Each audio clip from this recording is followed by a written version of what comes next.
Good evening, everybody. How are we doing out there tonight?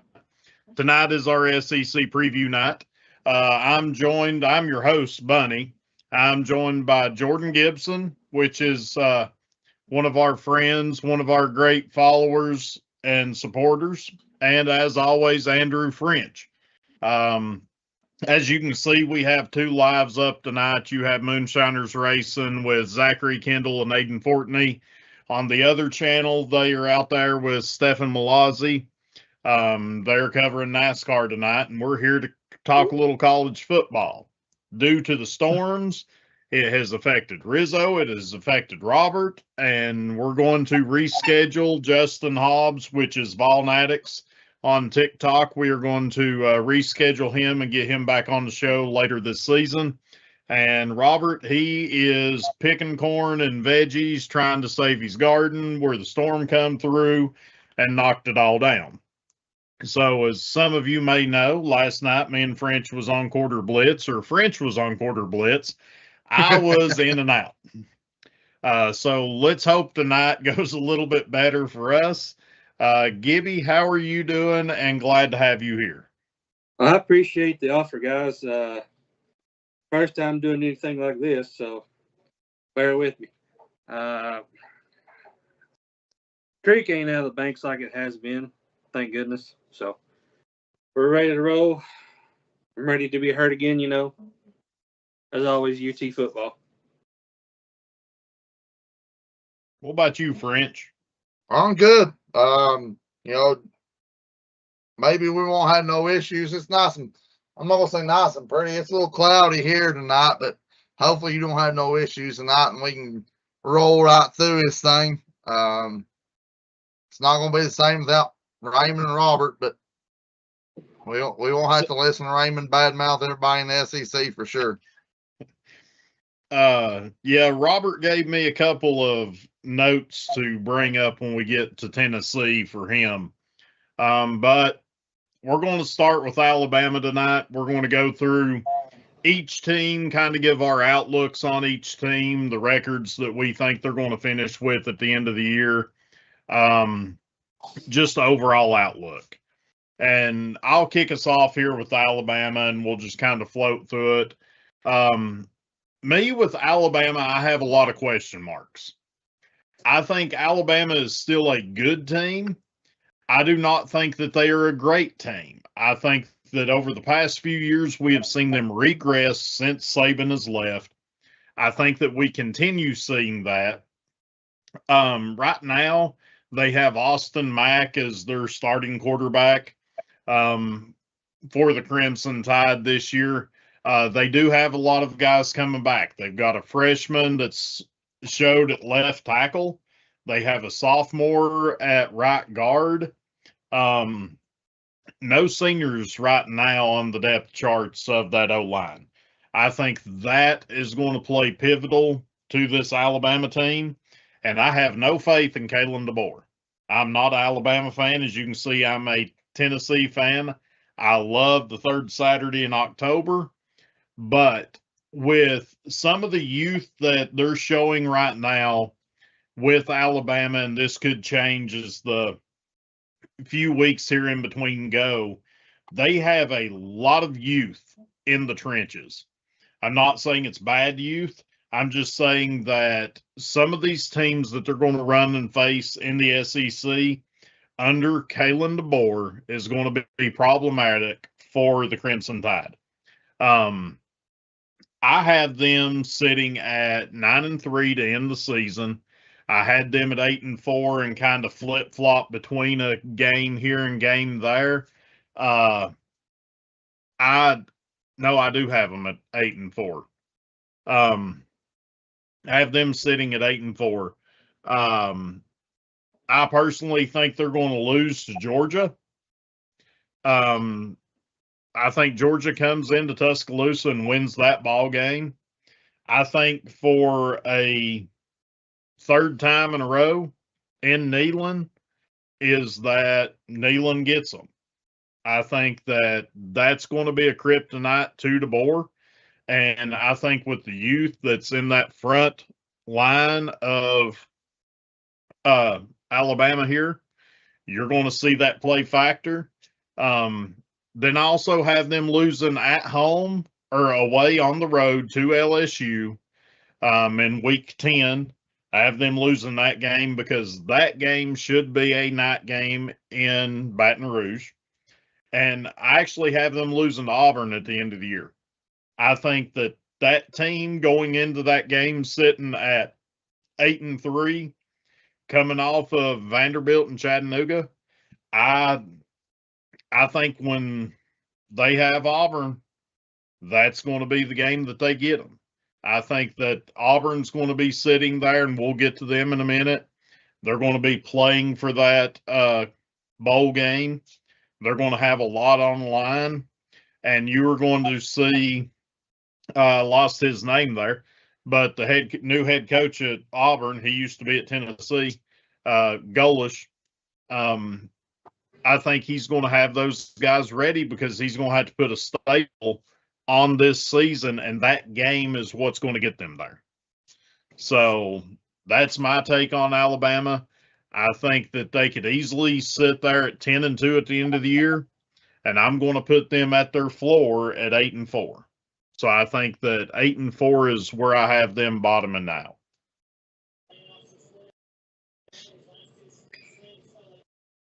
I've got them going 9-3. Historically, Heupel has had Bama's number at Tennessee. I'm going to flip-flop with you there. I think Alabama will pull Auburn out just because it's at Alabama. I think the key weapons is going to be Williams and Brooks. That's your top two receivers coming back. And last year they were in total defense, nationally ranked 13th in defense. So, as you said, I see 9-3 at best. Well, I mean, you sit here and you think about it. So, Michael, you hit on it. Kalen DeBoer, he done good things in Washington. They jumped. I think they jumped a little early by bringing him in after Saban retired. But I'm sitting there with you at 8-4 too. Start the season, it looks like they might be without 5-star freshman running back E.J. Crowell. He did get hurt and he's missed most of spring, recovering from an injury. They did not say what it was. I did notice that they moved. They've done some moving on the offensive line. Let's see. What was his name? I just had it. 5 stars, sophomore Michael Carroll. They're moving him from right tackle to right guard. So he's flip-flopping on some of his interior linemen, maybe to try to help. No, Bo Simpson. Yeah. So here you're starting all back over again. I've got, if you look at their schedule, I've got them for starting the year all 4-0. I've got them getting beat at Mississippi State, getting beat by Georgia at home, getting beat on the road in Knoxville, and I've got them getting beat by LSU. I've got that Auburn game, to me, can go either way just because it's the Iron Bowl. Yeah. So we know Alabama's going to be sitting there. They're going to be bowl eligible. They'll probably have, if you sit and look at it, they'll probably have one of the New Year's bowls. They'll get one of the top bowls. They only received 6 votes to be the SEC champion, which I think was 5th overall. SEC media has got, let's see, 1, 2, 3, 5th overall, and actually has Alabama finishing 6th in the conference. So, either way we look at it, I think everybody's on the same board.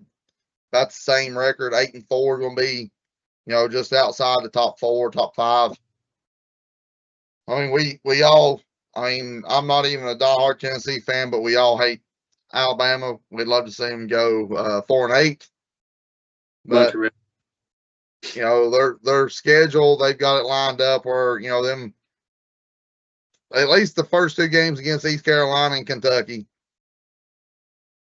That Florida State game, that's going to be a revenge game. I'd say they have that.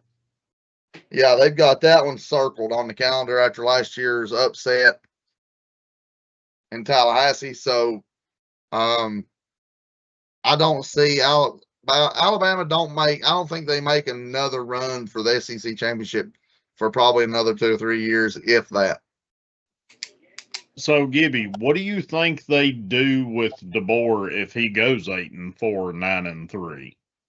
Is he safe, or is he on the hot seat? Because I don't think Alabama will put up with an 8-4, 9-3 record too many times. I agree with you there, but I think he's still going to be safe. I mean, surely to goodness they recognize, hey, Ty Simpson carried a lot of the weight. I was sitting here looking at the latter part of their schedule. Auburn has Arkansas, Mississippi State, Samford, and then Alabama.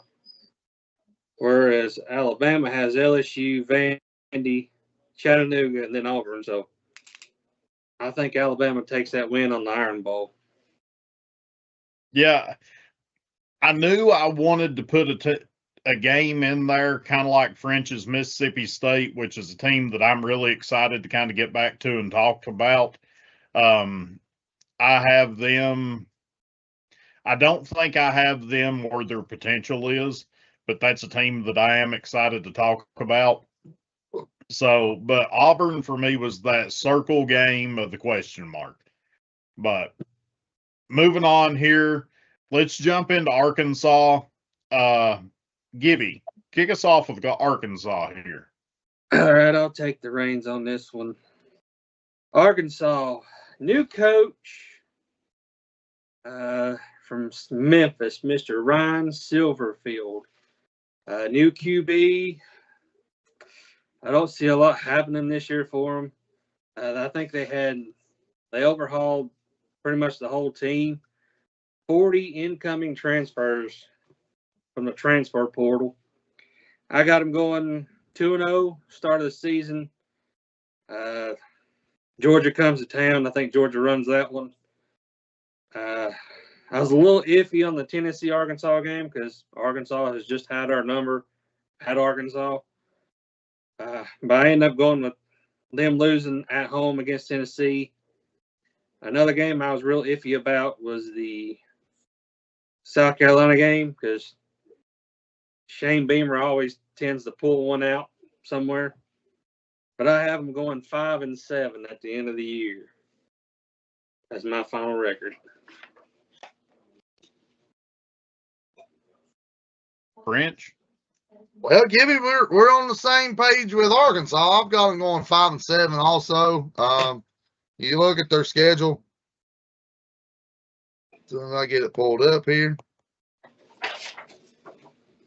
So, Arkansas, week 0, they got a bye week.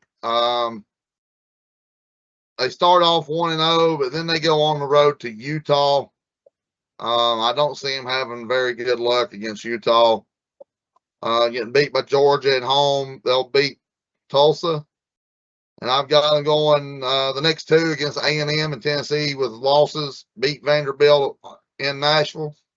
Mizzou comes into town. I got them winning that. Lost to Auburn, South Carolina win, and then they get beat the last 2 weeks by Texas and LSU. I mean, we've seen it over the past. Arkansas, they tend to stay in them games that you wouldn't expect them to stay in. Hard-nosed team. They always play, that you hear me say it week in and week out, but those guys in the trenches for both sides of the football, it's something else to watch.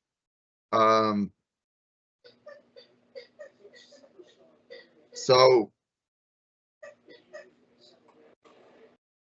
you know, they got a lot of transfers. Give you brought up, what you say, 40? 40, yep. So, you know, we're going to look at, I mean, that's almost basically a new football team. Yeah. Between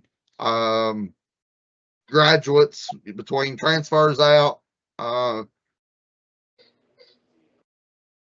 So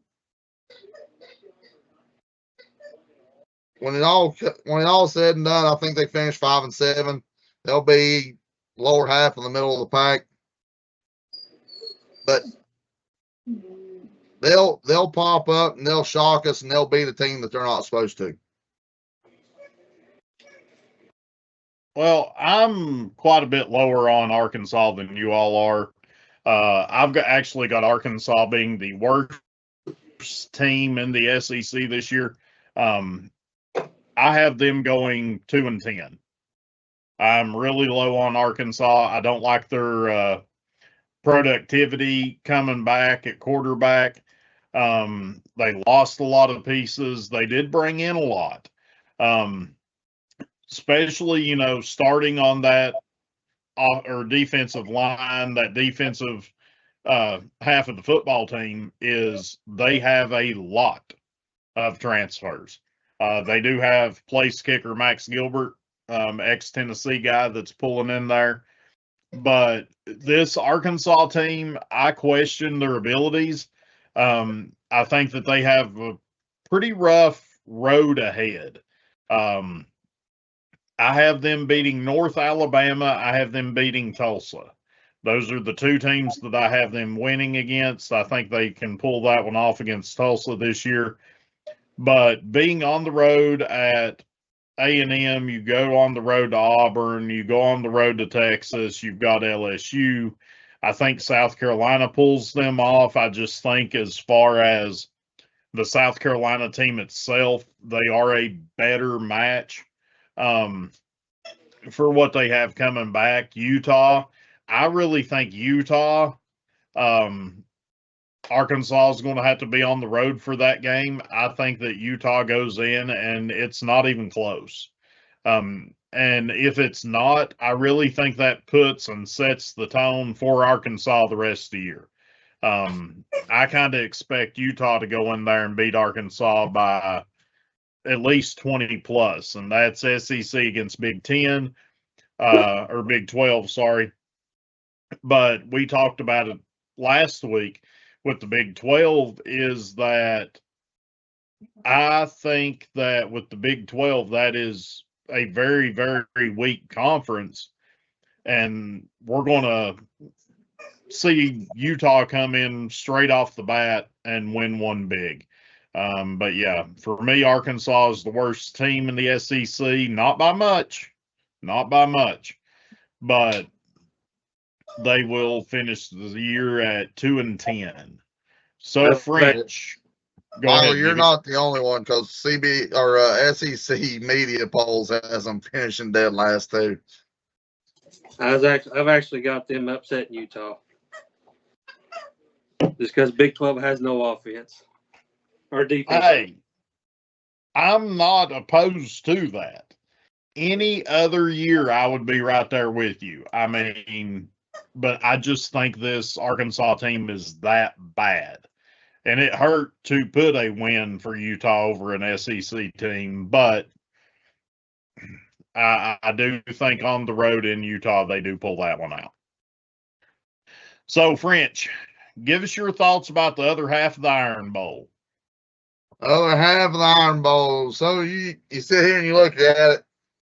Auburn, their schedule's not much easier. I mean, we've seen it year in, year out. The SEC beats up on each other, puts them in bad situations when it comes to the college football playoffs. I've got them going into Mercedes-Benz on week 1. No, not Mercedes-Benz. Sorry. Going into Atlanta, playing Baylor week 1 and getting a big win. I I just don't think we've seen Baylor. They've got games where they can put up big numbers, but I don't think they'll have enough for Auburn. So I've got them finishing the year out at 7-5. They got, of course, they've got Byron, or not Byron. Byron Brown. And at quarterback, kid can play. He's got good talent. He's very smart. So that, they do have Alex Golish as a head coach. They brought him in for a 6-year contract. Depending on how he does throughout the year, I mean, we've seen it. You never know what's going to happen. I do have them beating Florida, no problem, at home. But they go 4 weeks straight. They go to Tennessee. They go to Georgia. They're home to LSU. Then they go to Ole Miss. Arkansas at home, they pick up the win. I've got them going on the road to Starkville, picking up a win against Mississippi State, finishing off with Samford, and then getting beat by Alabama in the Iron Bowl to finish 7-5. I don't see. I mean, we've got a couple teams that stand out above the rest, and the rest of them are basically going to be fighting on who's going to get the better bowl game at the end of the year. I don't see many of them competing to finish in the top 2 to get in that SEC championship game. And Auburn, will probably see a good defense. Alex Golish, I mean, he's high tempo. He's kind of like Heupel. He likes to keep it rolling. We're not going to stop. Fast pace. So it'll be interesting how Auburn, transitions into Alex Golish, and see if they can pull up some big W's.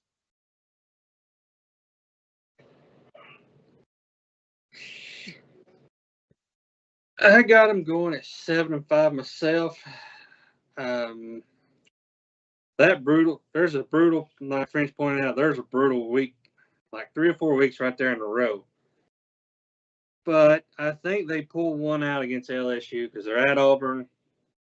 They're going to be, I don't see them winning against Georgia. And I call it what you call a hangover loss. They beat LSU and they turn around and lose to Ole Miss.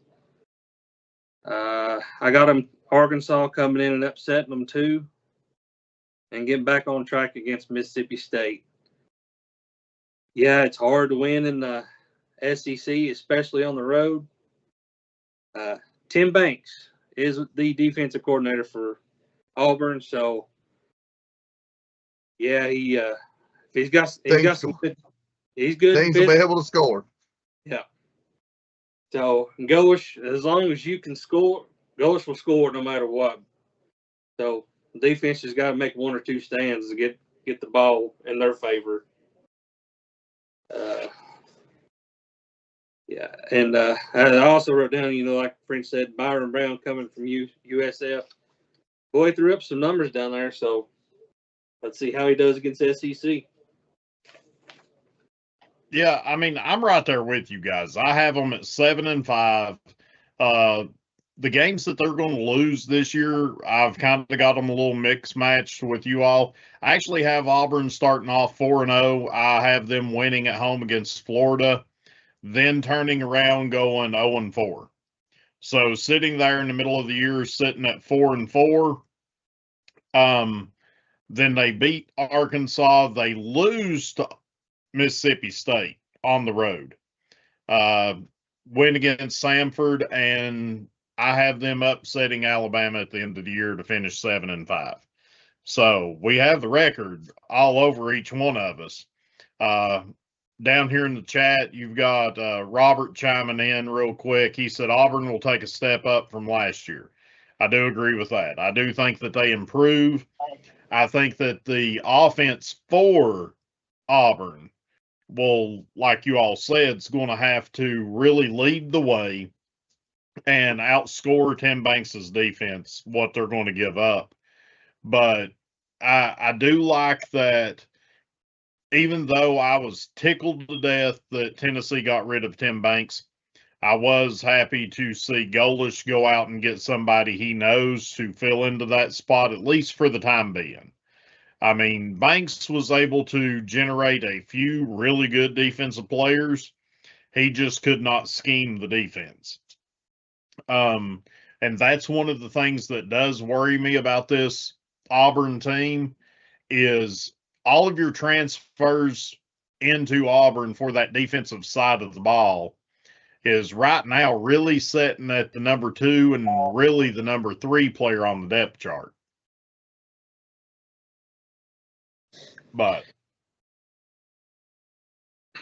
all right, moving on to Florida.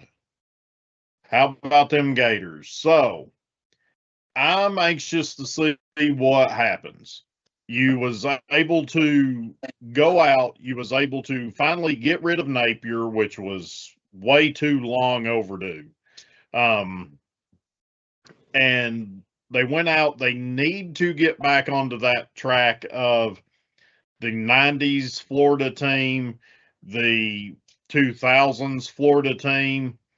But that's what Florida wants. That's where Florida wants to be. I hate to break it to them. The SEC is not what it was in the 90s and 2000s. Tennessee is coming out of what they had to learn is not the 2000s and the 90s.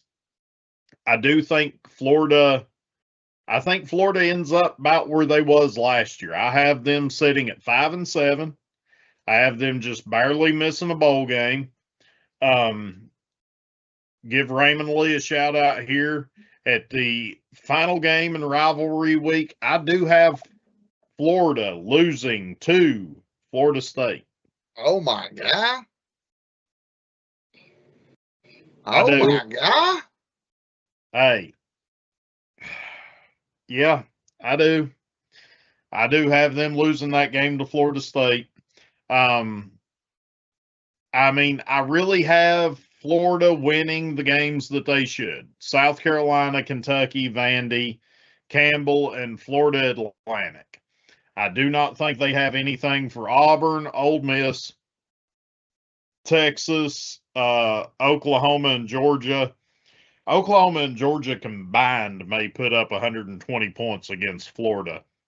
But I very well, I mean, if you want to debate it, I could really see them maybe even, 5-7, that's their floor. And that's where I've got them. That's where I'm going to stick with them. You got Jaden Baugh coming back. I think that he'll do fine in that backfield. You have several pieces coming in and the transfer. I do think you see Florida team improve, but the record ain't going to show. I think we are about 2-3 real good years from seeing Florida be able to turn that program back around and be bowl eligible. Give me your thoughts. All right. So I'm going to give you this guy's name, and people's going to be remembering it in probably 2 or 3 seasons. John Summerall.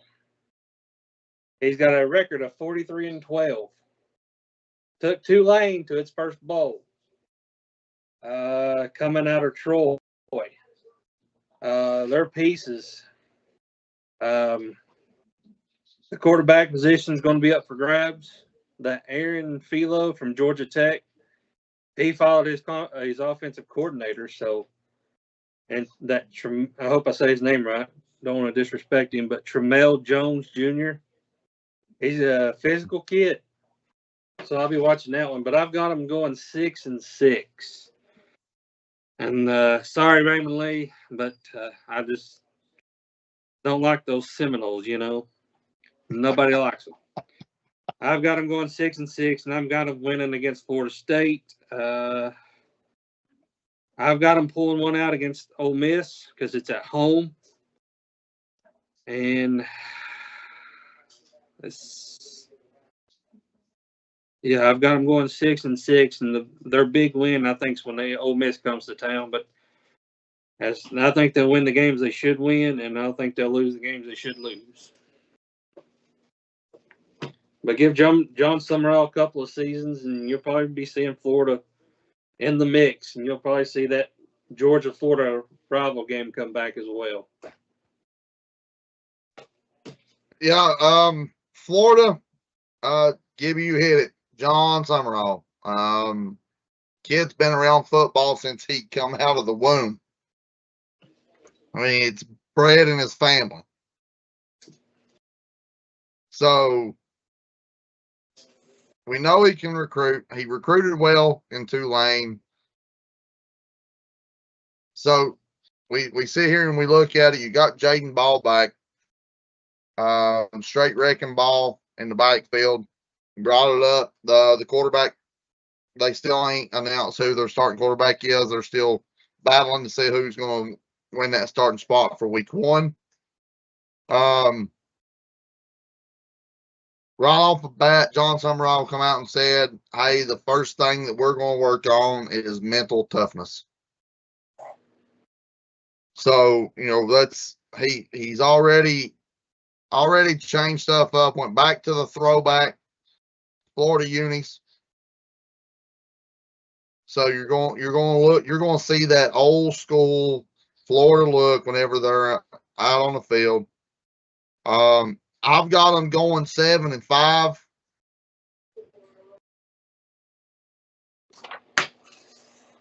Vegas has them predicted to go to have or be at 7.5 wins. So I'm right there along with them. I've got them winning the first 2 weeks, of course. I've got them getting beat by Auburn and Ole Miss, winning against Missouri and South Carolina. I've got them beating South Carolina because they play them in the swamp. And then they got three games there. They got Texas. They go to Texas. Then they get that bye week, and then they got Georgia and Atlanta, and then Oklahoma at home. So right there's 3 tough games in 4 weeks with a bye in there. That's going to be tough for them. Then I've got them winning out the rest of the year. I've got them beating Kentucky, Vanderbilt, and Florida State. I'm right there with you, Gibby. I still don't see Florida State being able to beat them. Even though by then Florida State's probably going to have an interim head coach. And I know one person that will finally be happy, and we won't have to listen to him whine and cry. I hope he's watching. He probably ain't, but you know, I think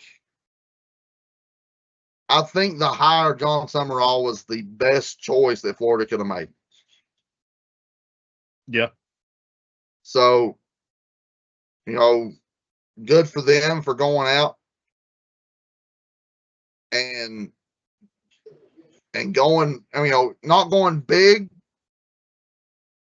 You didn't go after one big name or, you know, like a Lane Kiffin or you know, one of those, but you brought in somebody that his football IQ is through the roof. And I think he's the man to turn that Florida program back around and get them back to where they will be in, like Gibby said, 2 or 3 seasons. As a fan of the sport, I wanted to see Golish go to Florida, mainly because of his roots of what he was doing in Florida already. I think that tie there would have really brought that in-state recruiting a little bit more to the Gators. they would have been able to see firsthand what he was able to do in state at USF, and then what he could potentially do on the level of the SEC. Golish, he's got a good job. I mean, I feel like that's a good thing for him, but as a fan of the sport, I wanted to see him go to Florida.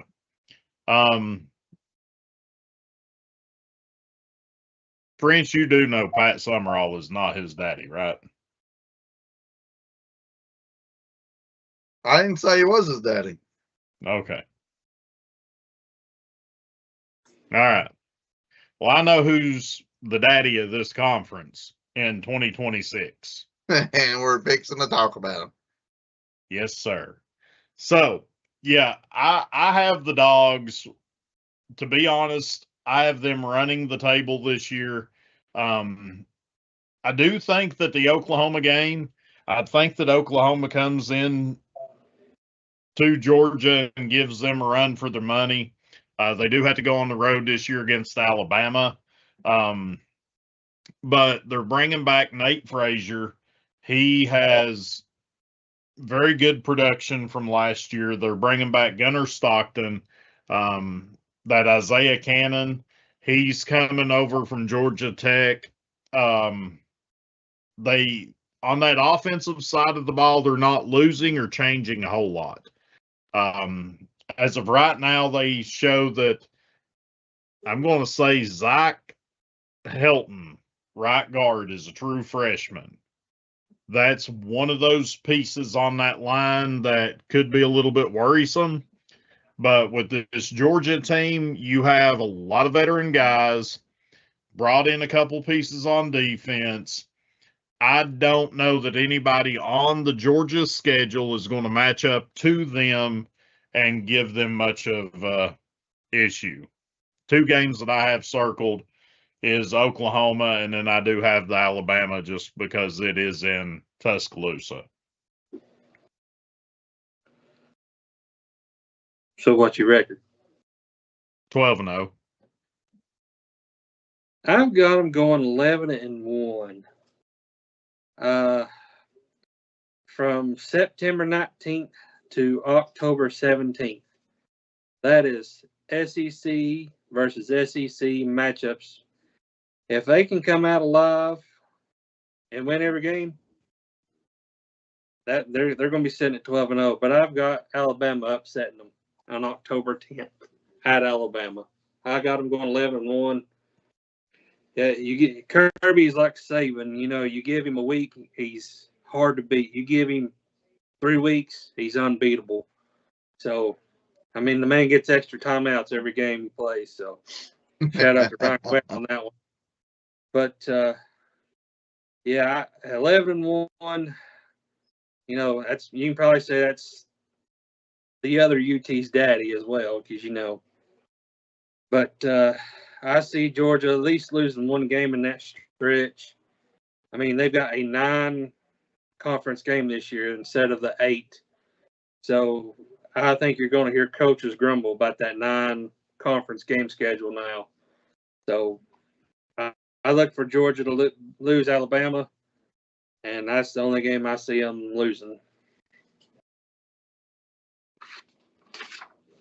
Well, Gibby, I'm kind of right there with you. I got them going 11-1 myself.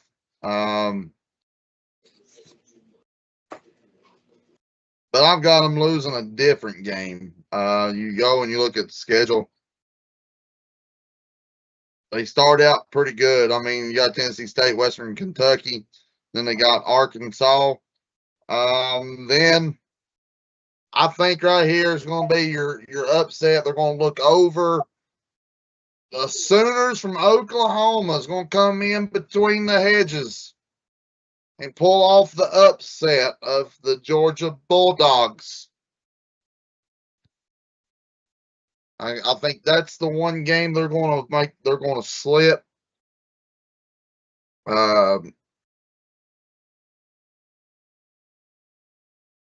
going to go ahead and say it. I'm probably going to be wrong, but you know me, I like to go a little crazy. but I think that's the game when it all comes down that they're going to lose. Give me just a second. Gunner Stockton coming back is going to make a big difference. Gibby, you hit on it. Kirby Smart, you give him, he's probably one of the smartest, most, what's the word I'm looking for?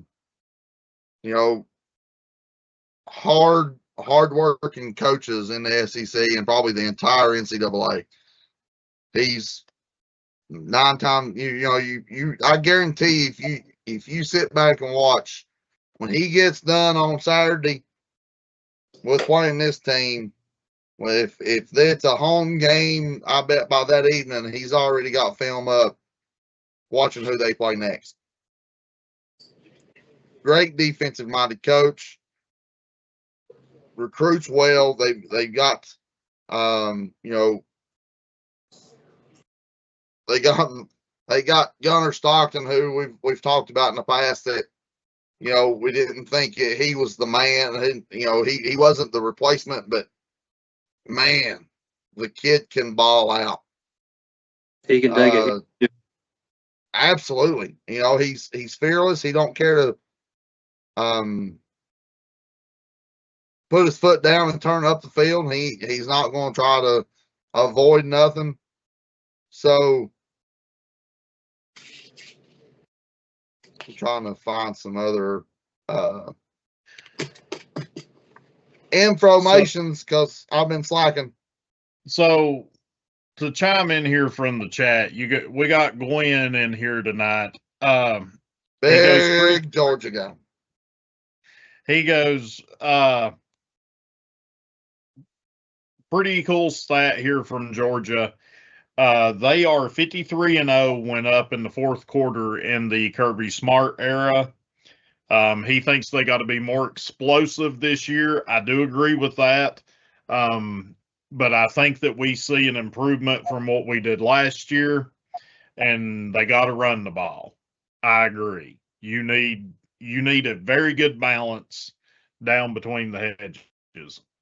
I will add a little something to that. Speaking of running the ball, another game you could probably circle on that is November 7th when they go to Ole Miss. Now, Pete Golden, the man was a defensive mind. He's also one of them defensive minds. So that would be another game to watch as well. Yeah, I'm anxious to see what Ole Miss is going to do this year. Under the first full year under his leadership, we did see what he was able to do in the run through the playoffs, and I thought he done a phenomenal job. But Gibby, give me your thoughts on our brothers of the North, the Kentucky Wildcats. I was going to say our little stepchild. I've got them going 3-9. I've got them near the bottom. I see them winning week 1 and then back-to-back losses against Alabama and A&M. The Vandy and Kentucky game, I don't know. Could you call that the bottom of the barrel game, I guess? I do have them beating Louisville, though. Louisville comes to Kentucky. I think first-year coach Willie Stein, he come into a dumpster fire. So, their quarterback is the Notre Dame transfer, Kenny Minchie. Sam Green, he's going to be that man on the side of the defense. He's going to be that anchor on the edge. And then look for the tight end, Willie Rodriguez, to play a major role in blocking and catching at the tight end position, because I think from that last year, that man can ball out himself. Probably one of the top tight ends in the SEC. Yeah, Kentucky, they've got the second highest grade returning defensive lineman in the SEC, and Tavion Gadsden. He's going to be another one there in the middle. He's a redshirt sophomore. He ended last year with 28 combined tackles, 4 for loss, 2.5 sacks, and he played in 11 games. So, 28 tackles, 2.5 sacks in 11 games for the Kentucky Wildcats. It's not bad. So now he's going to be coming back. Like I said, he's one of the top returning rushers, edge rushers in the SEC coming back. So we'll see what. Come on, go back. Kentucky can do that. I know their starting quarterback has transferred out, so they're going to be starting over with their quarterback play. You look at it, I've got Kentucky. They're going to be down there in the bottom for me. They're not. Their schedule's not very favorable for them this year. They got Youngstown State. I've got them starting that and out with a win, and then turn around and get beat by Alabama, get beat by A&M. They'll pick up the win against South Alabama. Then they go on a 3-game losing streak, and they pick up their 3rd win in week 8 as they host Vanderbilt at home. And then they lose out the rest of the season. Gibby, I've got them getting beat in the Governor Bowl? Yeah. Yeah. I see Louisville. Louisville's going to be too good. They've got a lot of returning pieces for them. I've got Louisville going into Lexington and beating Kentucky for the Governor's Bowl and finishing the season at 3-9. The one game that you can probably circle that they'll give a team a fit will be week number 2 when Alabama heads into Lexington. It's usually Florida that goes into Lexington and they give them a fit, but guess what? Georgia is not on the schedule. So I think this year it's going to be Alabama that they have come in, and that's the team that they're going to struggle or they're going to play well against and be on the verge of that upset like they normally do when Georgia comes into Lexington. I was going to say Florida again this year. I have the same record as you do. I have them also beating Vanderbilt, South Alabama, and Youngstown State. And one of my things that Kenny Minchie, he is a Tennessee guy. He come out of Hendersonville. He went to John Pope the third, second, whatever. But out of all the quarterbacks that hit the transfer portal, out of all the quarterbacks that might have been in Division II, he has been in at Notre Dame a couple of years, and it's almost by looking over this Kentucky team, you took the scraps off of all the big teams that everybody wanted to get rid of for new players, better players, and improving players, and that's what you're going to roll out. That's just kind of how I see it. You have a few pieces of this coming back. I see nothing about this Kentucky team that makes me think they could compete against anybody but Vanderbilt this year. So I think they struggle, and I think it's going to be a while before we see Kentucky even get back to a 500 season.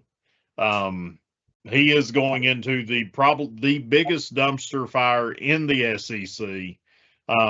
I think there's potential to turn Arkansas around a lot quicker than what you can in Kentucky. It is a basketball school. I'm Blue sorry. blood. One of Yes. the blue bloods is basketball. So we look at it this way. They start off and it ain't looking good. How quick do they pull the trigger? How hot's that seat? I give him at least 2 recruiting cycles. Yeah. I mean, he's going to have a couple of years. Look how long they let Stoops stay there, and we all knew that he was not the right piece. And I think that you going to Kentucky, and if you're a head coach, I'm a head coach. I get offered the job at Kentucky. I take it. I want my opportunity. If you can go in and have a 7-5, 6-6 year in your first couple of seasons at Kentucky, you're getting elevated somewhere else. I think that's the type of program that Kentucky's got right now. And they're not probably getting funded the NIL money that any of the rest of the teams are for their football program. And that's why you're not going to see them take that next step. I agree. Let's see. What was I going to say? Shoot. Kentucky's, that's one and done. Yeah, they're basketball through and through, as you said. Unless he finds somebody in that recruit and he can go out and get go out into the portal. Because I mean, you look at it now. I think some of the coaches are going out in that portal and picking out players that didn't start, say, somewhere like Arizona. Hey, this kid's got some experience. Bring him in. Let's bring him into the SEC. So, if I was in that position, I mean, I get a chance to play in the SEC. I'm probably gonna jump at that first opportunity. Well, one thing you look at right here is talking about Will Stein. He brought in 5 players who are expected this fall not to be available for preseason activities. You got wide receiver Nick Anderson, running back Javonte Barnes, safety Jaden Smith, outside linebacker Sam Green, and offensive guard Tegra Shabola. That's going to be, and he's going to be out long term. So you went into the transfer portal and brought in a offensive lineman that you don't know when they're going to be available. They've had extensive injuries over the years. So, that Water. Talk about Nick Anderson. He broke the Oklahoma freshman record with 10 touchdown catches last season. He finished with 38 catches, 798 yards in 2023. But hey, he can't stay healthy. All right. Well, moving on here. French, keep us rolling here with LSU, with Kiffin, with Will Weeks, with his bromance of Sam Levitt, the massage parlors, the mustard baths, and his big old golf balls. So start us off. Let me know what you think about this. Well, I mean, we know LSU is trying to get back to that powerhouse where they've always been in the past. So what do? They turn around and they go after probably one of the best offensive-minded coaches in NCAA with Lane Kiffin. I've got, sitting here looking at the schedule, I've got LSU going 10-2.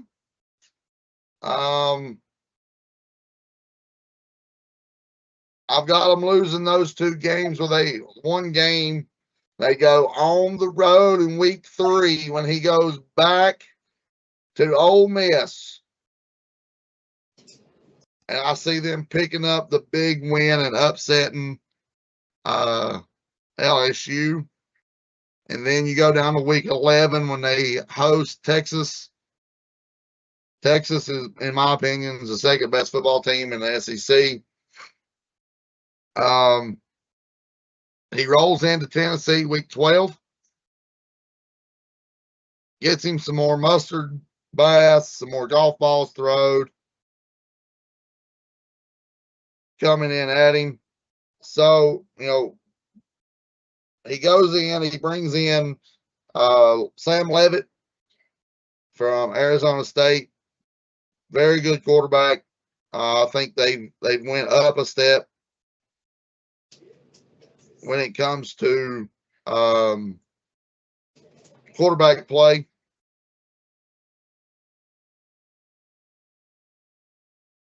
They've got running back Jaden Barker. Ain't nothing but a semi truck. He's trucking players in his own in their own practice. So it's gonna be interesting to see what kind of game plan and how he does when it comes to being at LSU, because they're not going to put up with getting beat all the time. And Kiffin is a winner. So it's going to be interesting to see what Sam Levitt can do coming from Arizona State into playing against this SEC defense that he's going to see week in and week out, and this tough schedule that they've got. So, there's all kinds of different things that can happen. Gibby, what do you think about them? Speaking of injuries, can Levitt stay healthy? Can LSU bring that top 15 defense nationally again? Lane Kiffin, he wears his heart on his sleeve. So, yeah, I mean, I've got him going slightly a little worse. I've got him going 9-3.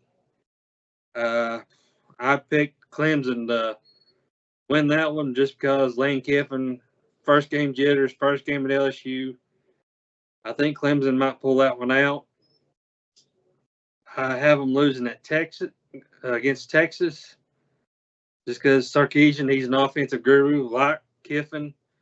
They both went to that Saban assistant academy, and I have them losing against Auburn at Auburn. So I've got them going 9-3. Can Sam Levitt stay healthy? Can he keep that top 15 defense? I think Jerome's back. I think Jerome's back on the LSU coaching staff. So go Tigers. Yeah, I mean, I've got LSU. I don't want to have them at this record. I think that they do pop up and lose a couple more. I think they're really a 10-2 team, but I have them going 11-1. I do not want them to be 11-1. I don't want to have the record on my page at 11-1, but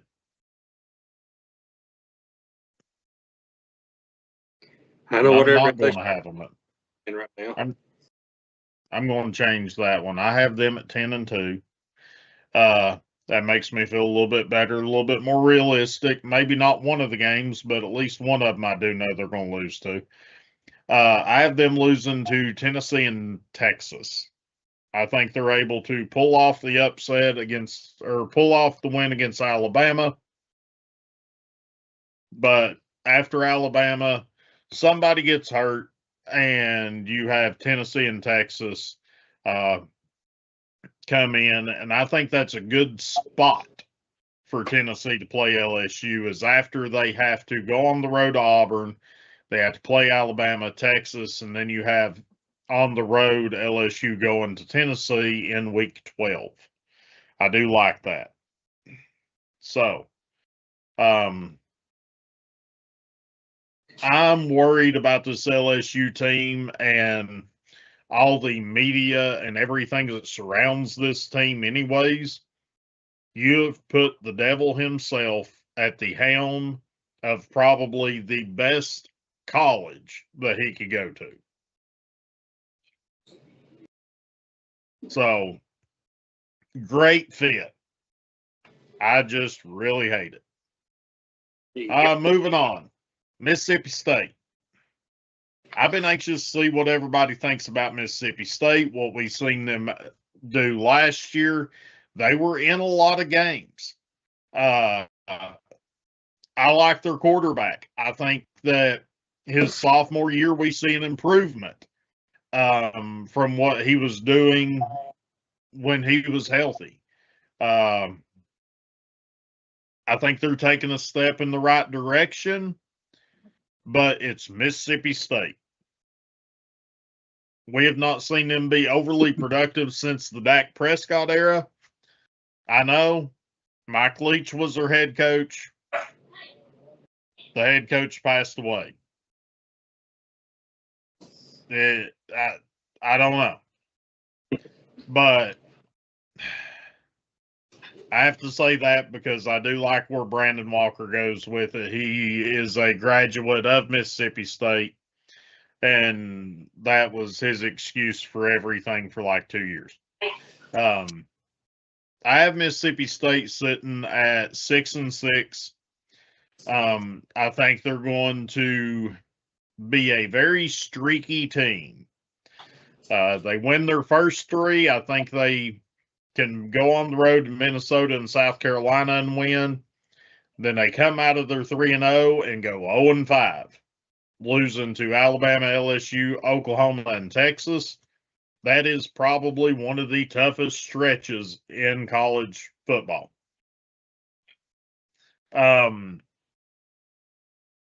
Then you turn around, you have Vanderbilt, Auburn, Tennessee Tech, and Ole Miss.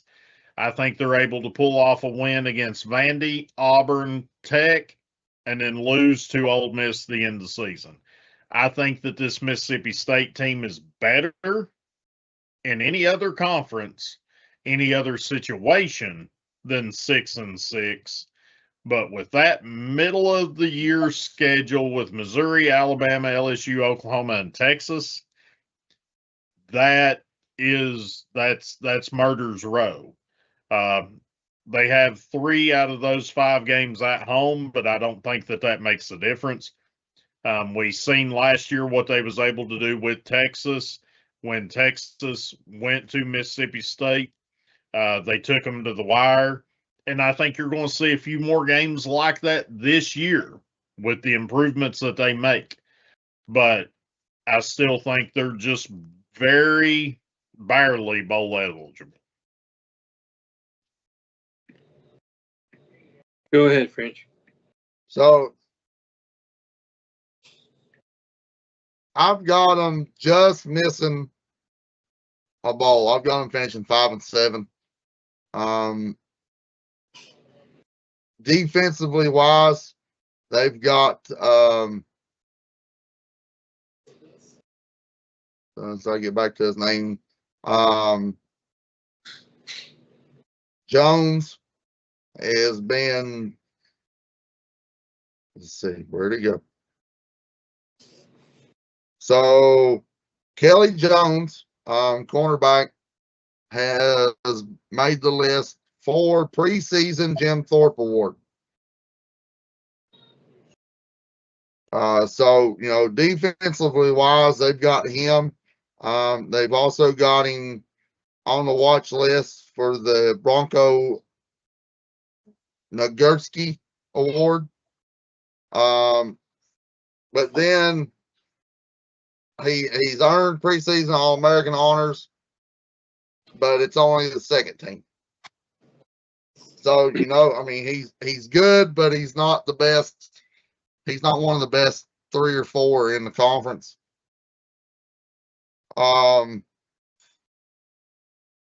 They had another big defensive player that they were talking about, and I don't remember. Or actually offensive lineman, DJ Chester. They're big and strong up front. He's the Warfel Trophy of Watch list. So, they've got talent. I think that they've got a chance to be good, but their schedule the second half of the season is brutal. The first half ain't too bad. I've got them actually starting out 3-2 before the bye week. Well, their second bye week because they don't play week 0. I do have them going into South Carolina and getting beat, but picking up a win against Missouri and then getting beat at home to Alabama, and that starts a 4-game losing streak. And then by the end of the year, they pick up wins against Vanderbilt and Tennessee Tech. I don't think there might be a way, that South Carolina game, that can go either way. That's it. That game they need to circle, that it needs to be, hey, this is a game that we have to have if we want to make it to a bowl. And the way they finished out the season last year, I mean, they've got the chance to be really good. They actually did have 2 kids that got in trouble. It don't give names or nothing that I've been able to find, but they got in trouble for sports betting. So they have violated the NCAA rule. So they've got that floating over their head.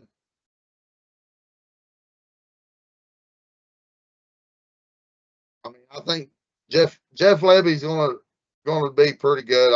I think he'll give him a couple more give him a couple more years, and I think he can bump them up, and they'll have no problem every year making a bowl game. I just think that this is not the time. Kamario Taylor, he's locked in as QB1.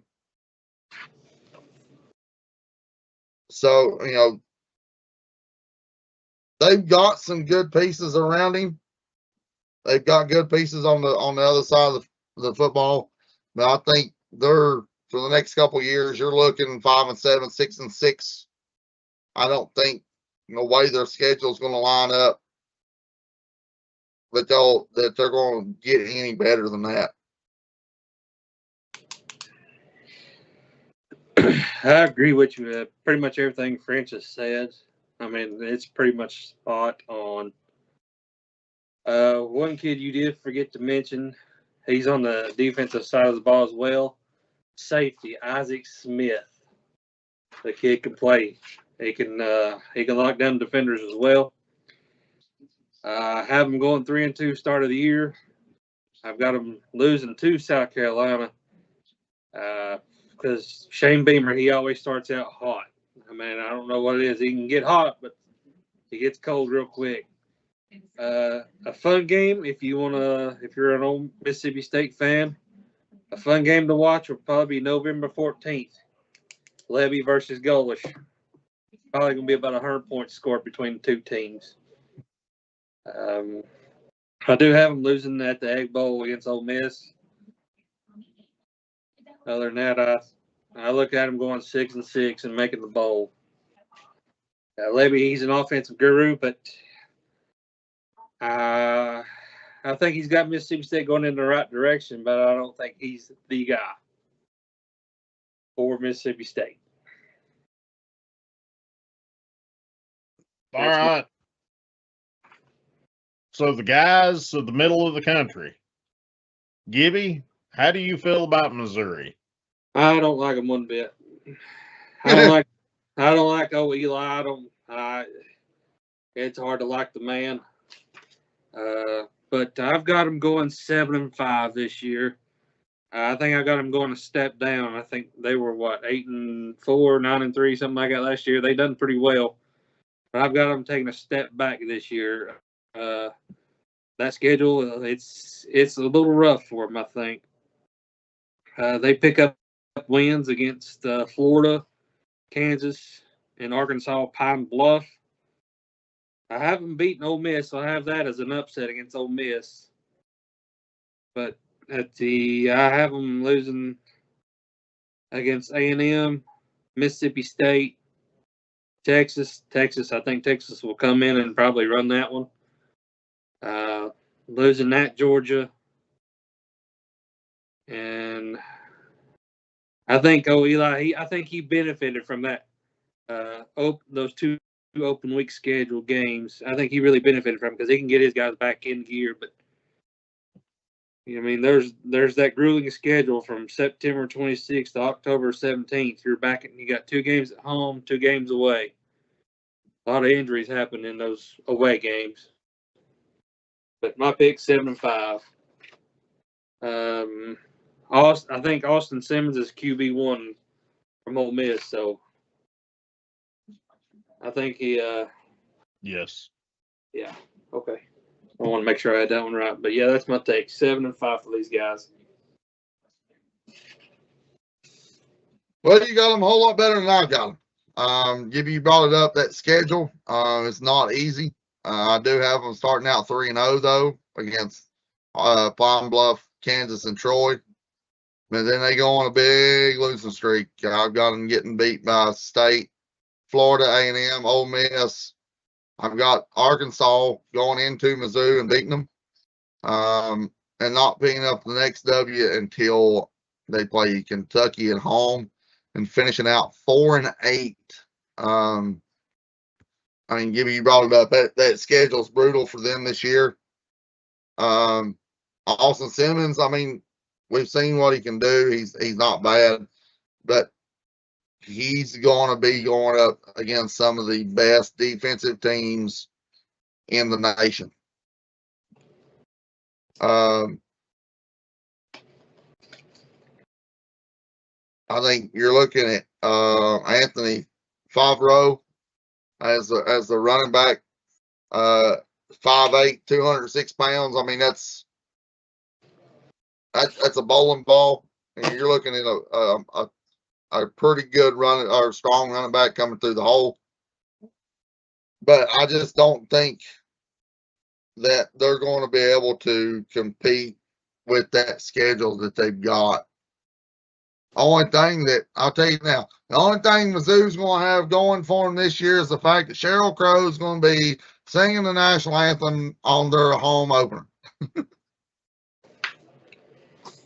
Love that woman. Well, Gibby, I'm right there with you. I got them at 7-5. I have them losing. Their first loss will be to A&M. I have them beating Florida. I have them beating Mississippi State. Losing to Ole Miss, lose to Texas, Georgia, and Oklahoma.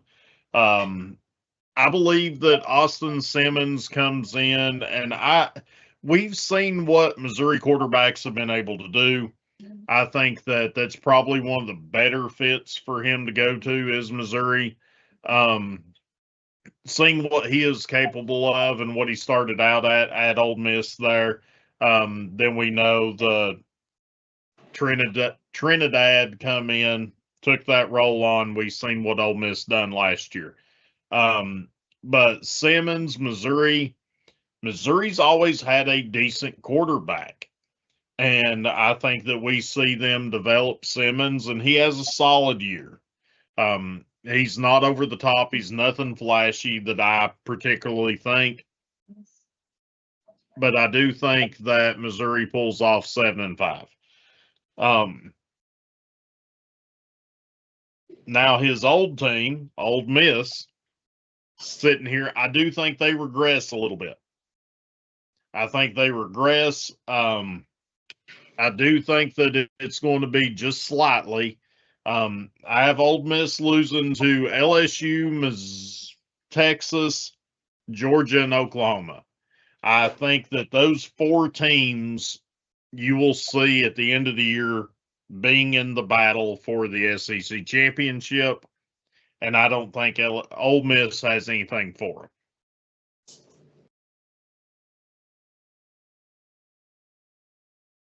Well, you got them a little bit worse than I do. I've got them at 9-3. I think, they were smart when it comes to keeping, the new head coach in house that knows the players. The players love him. They do have Trinidad back.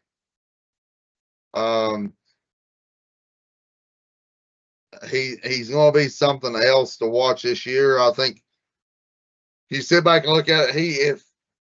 If he has worked and got better throughout the year, I've got him possibly being a Heisman favorite.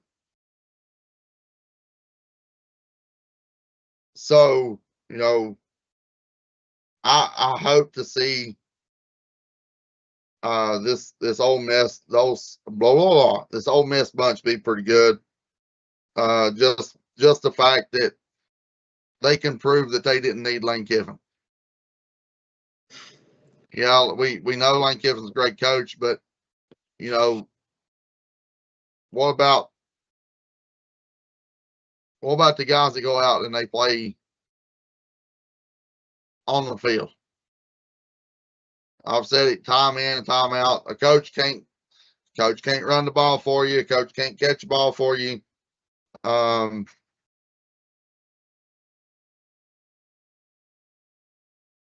Trinidad, he's done something, that has been really impressive last year. He threw. So if you look at his stats for last year, he threw for almost 4,000 yards and combined for a total of 30. And you sit here and you look at it, he done all that, and he didn't become the starter until week 3. So imagine what he could have done if Kiffin would have started him the first 3 weeks. So you've got, that's almost 4,000 yards in 9 games. There ain't many quarterbacks that you'll see go out and do that. They're saying that there's a chance if everything goes right, you're looking at 4,500 yards for Trinidad Chambliss for this season, and going to set the record for most combined touchdowns in a season. My thing is, it's all going to be on Trinidad's shoulders this year.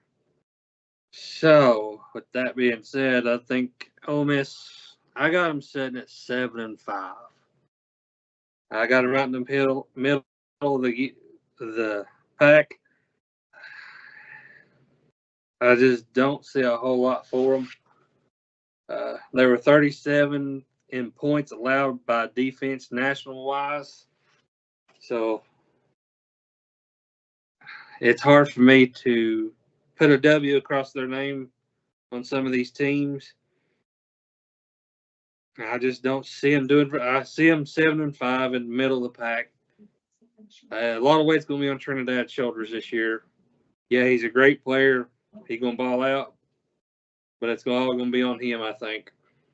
I mean, it's not going to be all on it. I mean, he's still got that stud in the backfield.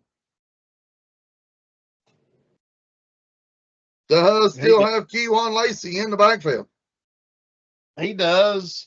I mean, I think they just regress a little bit, in my opinion. I mean, you sit here and you look at it, Keywan last year, he rushed for over 1,500 yards and scored 24 touchdowns.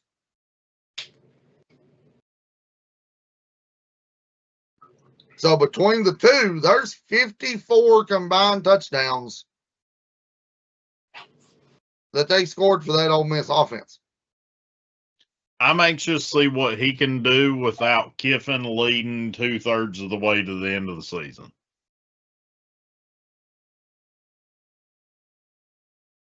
Kiffin's the key piece that is not there.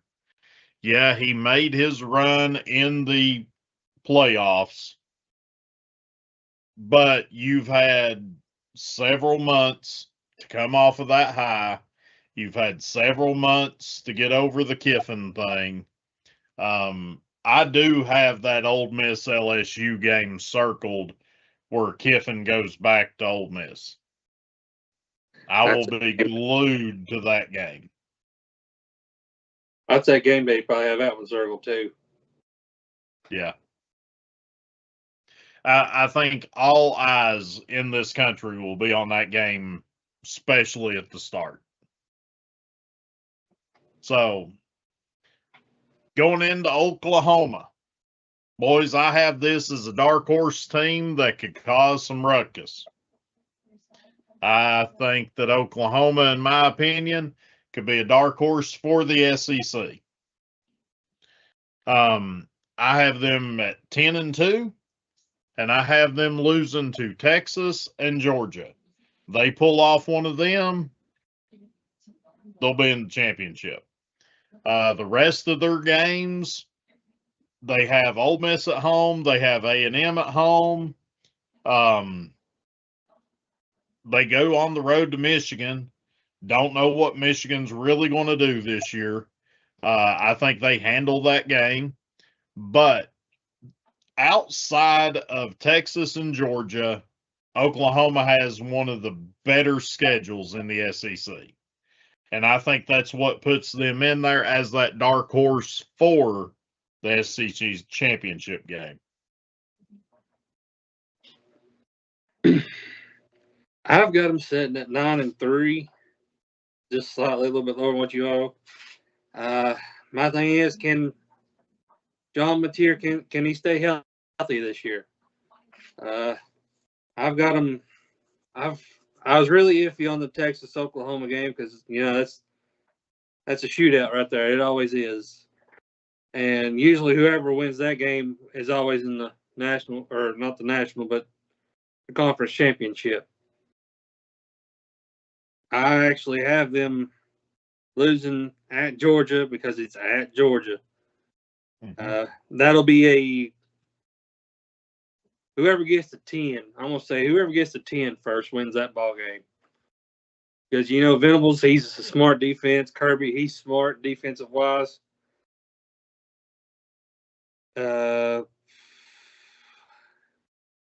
But I don't think if Venables don't produce anything this year, I think his seat gets a little warm.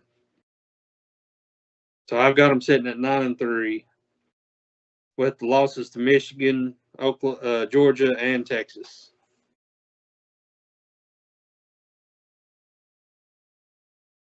Gibby, I'm right there with you. I've got them finishing 9-3 as well.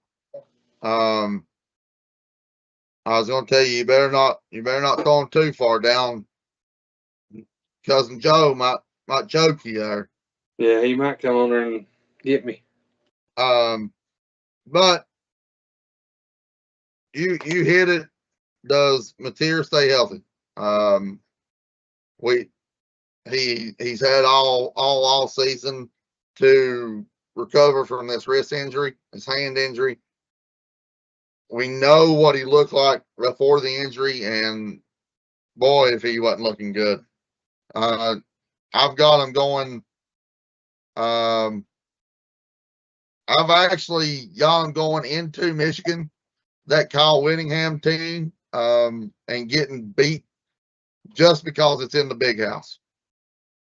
But I also have them getting beat by Georgia. And I've got them getting beat when they go into AT&T and play Texas. And then they win out. The only other game that I would say that will be close the rest of the way through the season after the Texas game will be that A&M game. But I give them the win because it's going to be in Oklahoma, so it's a home game for them. So you got Mateer.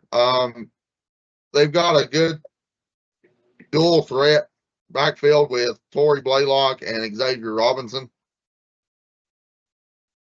But you hit it. Venables defense, we saw them hold good teams to little or nothing for the majority of the year last year. So I've got them finishing third, I think, in the SEC and just missing out to be able to play for that SEC championship game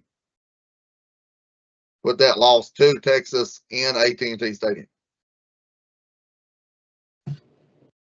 French, how do you feel about South Carolina? South Carolina says South Carolina. Beamer is Beamer. Gibby hit it earlier. He'll start off hot. He'll have some injuries, and then the wheels will fall off. It happens. It's like it happens every year.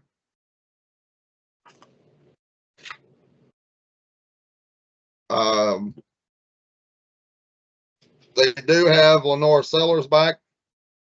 So, you know, he had a pretty good season last year. When the injuries hit, boy, if he wasn't by himself. I've got South Carolina actually finishing at 4-8.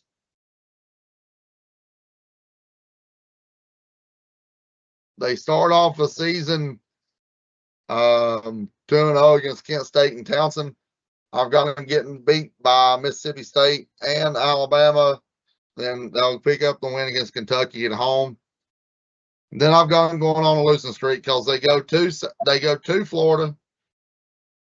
The only game I would say, you know, he might luck up and win depending on what Tennessee team shows up, because Tennessee has, you know, we've seen it in the past. They don't play well when they go into South Carolina. But then they get beat by Oklahoma, A&M. They pick up a win against Arkansas, and then they lose out to Georgia and get beat by Clemson in rivalry week. I do see Lenore Sellers putting up big numbers this year. He's got a couple good wideouts that he's got in Nitro Tuggle. The defensive side of the ball, he's got Donovan Murphy too. Donovan Murphy, he's a big guy, got good hands. Didn't get a lot of playing time last year. He had 14 receptions for 197 yards, but new year, new responsibilities for him. But I see Shane Beamer being Shane Beamer. Robert said in the chat, South Carolina takes a step forward this year at 6-6. Woo! Yeah, I've got them at 6-6 as well. The only thing good about South Carolina is barbecue and palm trees.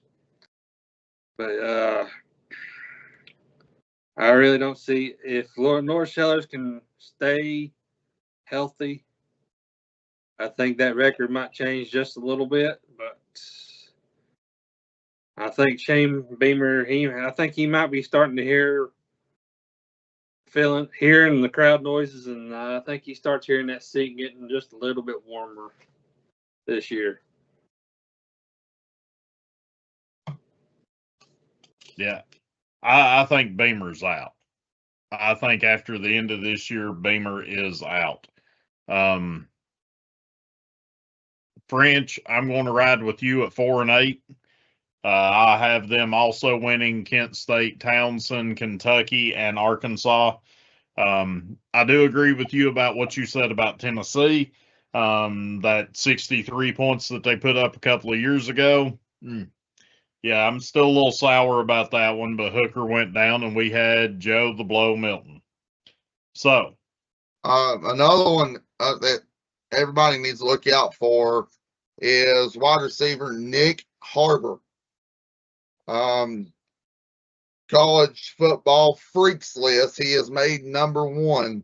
The kid's 6'5", 242 pounds at wide receiver. Damn. I think they got him in the wrong position. I agree. Yeah. I don't think Beamer will ever get out of his daddy's shadow. No, I think Beamer needs to go down to one of the smaller schools. I had his name. he went down to UConn for a few years and started building his way back up. I think Beamer needs to go find himself and make a little noise. I don't think the SEC is his home. But let's roll into Rocky Top. Gibby, take us away. Oh boy. I've got us starting out 3-0. That Georgia Tech team, I don't know what they're bringing this year. You know, they lost their quarterback, they lost their coordinator, as I said earlier. But it is in their backyard in Atlanta. So we never, as it's been said before, we have never played well on the road. We never have. But we did pull one out against Oklahoma a couple of years ago. So I've got us sitting at 9-3. QB1. All signs are leaning towards face on, but you know, Georgia's 6'6". The boy can sling it. I've got them picking up wins against Arkansas. I've got them going to South Carolina and picking up that win. I've got them losing back-to-back weekends against A&M and LSU and finishing off against a win against Vandy. I think they're probably going to have that game against Vandy circled after last year. You know, I think, you know, you're going to be hearing Bobby Ahu. So 9-3. As far as defense-wise, Jim Knowles, his defense, it's always year two. Year two, he always makes a big leap. He's got a proven track record at Ohio State, winning the national title there. He always kept James Franklin in check at Penn State. So, as far as that, like I said, 9-3. I think first quarter we win the first quarter against Texas, but Sarkisian, he gets old Manning in rhythm, and it's going to be hard to stop him.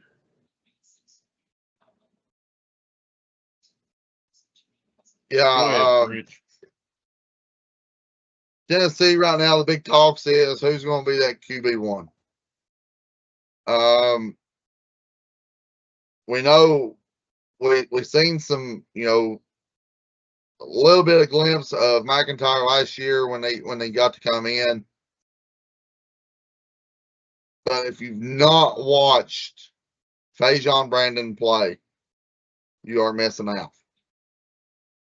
I've seen highlights. I've seen reels I've looked him up on YouTube. The kid is a freak athlete.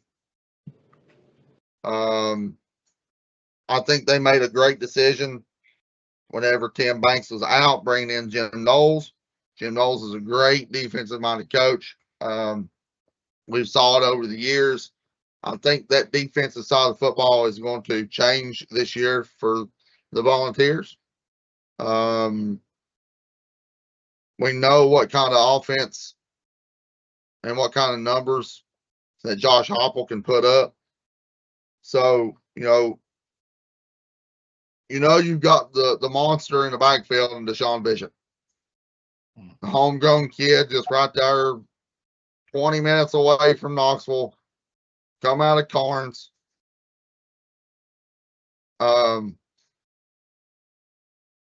Drew Patterson was down there when Deshaun was still playing for Carnes, and look, he told me that there was nobody that could stop him.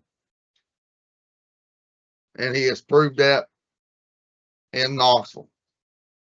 He is an absolute monster. There has been some stuff going on in Knoxville with the suspension for 2 games. For Carter. Yeah. Carter's not going to be playing the first 2 games due to this nonsense with the NFL draft. I think it's a bunch of crock. there's something else that, you know, the NCAA and SEC goes, they're just putting against Tennessee. They don't want them to be good. They've never wanted them to be good. They don't want them to succeed. So any way that they can find out to screw them over, they're going to do it. But Gibby, I'm right there. I've got them finishing 9-3. Starting off the year 3-0. I don't think they'll have an issue with Georgia Tech. Georgia Tech's having to start over. No Haynes King.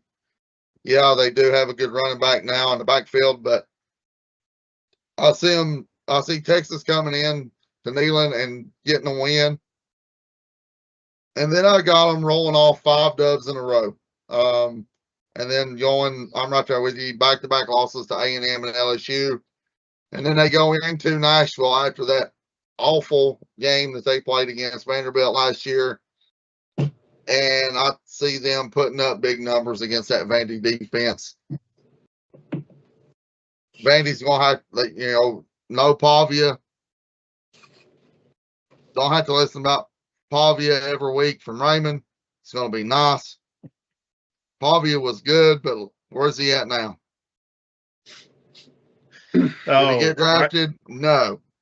Is he going to play in the league? No. Will he ever play in the league? No. The CFL. Yep. If that.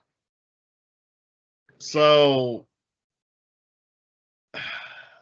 all right. For one, when Raymond watches this back and we crack jokes on him off and on all night, I'll get a phone call. But no, I talked to Robert before we started this. He thinks that Brandon's going to phase on. He's going to start. Thinks he gets the nod over George McIntyre. He's big on what Matthews is going to do this year. He was talking, you know, what Matthews was able to do in this fall practice. I do agree. I do think Matthews does take a big step in the right direction. He was talking about DGG coming in, Knowles in his first year, seeing the improvements that we've needed at the University of Tennessee. I'm going to mention a name that we have yet to mention, and that is Derek Owings. I think that he is the key piece that we added that was needed to be added in the strength and conditioning coach. I showed French last night what he had posted on social media and what he has been able to do to some of these guys in his short time, like 4 or 5 months that he's been on campus, what he has been able to do with some of the players, what he has been able to transform was unreal. Looking at what Faison come in as a freshman, his day one to where he's at now, it does not look like the same body. It is the same man, but it ain't the same body. We also got to remember that Braylon Staley's there. Like Staley, I think that he's able to produce. I think Matthews comes off of that, and he is able to help take away a little bit of that action that Staley's going to see from what he was able to do last year. And that TK Keys, what he done in the most recent days in fall practice was unreal. I think we have a stud, and don't be surprised if he doesn't bump up and he takes over one of those starting jobs. I think Keys is going to be a starter this year. For my opinion on this quarterback situation, I'm a little bit worried. I do think that we may see McIntyre start the year. I think that we could see him. I think they both split time against Furman. I think that what we have done in the past is I think that McIntyre gets the nod at Georgia Tech. I think that Kennesaw State, we split time. I think when Texas comes to town, it will be the hot hand at that point. Do I think Faison should start? Absolutely. But just what he has done with the other quarterbacks that's come into play, he's always gave the guy that's been under the system just a little bit longer the first opportunity. He gave Milton the job to start before Hooker, primarily because of what Milton had done at Michigan, which I was not a big Milton fan when he come in. But he was able to put him out there because of his athleticism, because he was in the Big Ten. He did play at Michigan. That's just kind of how I felt about it. Thank goodness he benched him. Hooker come in, and we had one of the best seasons that we had had in a very long time. As you all was talking about Jim Knowles, I agree, Gibby. Year two. Year two is where we see the improvements. Arion Carter coming back for Tennessee was a big piece of this defense. Bringing him back and being able to have him on that defensive side of the ball, I think that was a big move. Then you have Xavier Gillum coming in from Penn State. I love that ad. I know that there's been a little bit of a question mark surrounding him this offseason and stuff, but you cannot take away from the player. Then you have Farouk that's there at strong safety. We've got him back. We've got pieces that are on this defensive side of the ball, and you cannot get much freaking worse than Tim Banks. So I'm in agreement. Year two is the big step, but I think we take a tremendous step in year one just because of what we was going against last year. I take Tim Banks over Derek Dooley. Just saying. You're not wrong. That's not saying a lot. I did forget to mention, there is a rule out there for college players. If they do not make that final roster, it's called a 5-on-5 rule. If they have a year of eligibility left, they can come back to college and play one more year. So keep in mind, Jackson Moy. He's not on the final roster for Los Angeles right now, so that could be another potential player that comes back for another year.